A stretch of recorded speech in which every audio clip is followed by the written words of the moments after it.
So yan, nandito tayo sa elevator ngayon mga kaibigan.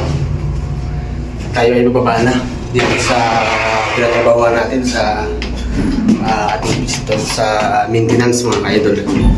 So yan. Ayan o. Kawalik na tayo. What's up? O, kasama natin o. Si Kabayan. Iniwan natin kanina mag-isa lang sa dito. Kasi inutusan tayo. So ngayon ay 20 minutes na lang at uwian na mga ka-idol. Kaya ayun. Tamang ano na, maglilinis na kami ngayon kasi para bukas pagpasok namin malinis na ang pisto namin dito mga ka-idol. So ayan lang naman mga ka-idol, mga ginagawa namin dito sa shop. Nag-aayos ng mga sirang ilaw. Yung mga ilaw ng customer mga ka-idol. Ayan, kagaya nito. Ilaw na pang outdoor sa mga parking mga ka-idol. Ayan. At yung iba sari-sari po. Ayan, yung iba mga matagal na po yan. Ayan, ito.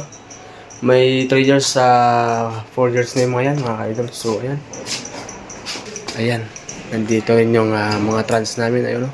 Power supply mga ka-idol. 12 volts, 24 volts. So, ayan mga ka-idol. Yun lang. Yun lang yung buhay namin dito sa bansang Saudi. Idol, so, ayan. Yun lang ang buhay. Puro trabaho. Yun lang yung sitwasyon namin dito mga ka-idol. Kaya ayun, paalam na. Hanggang dyan na lang po ang ating video. Kaya peace out.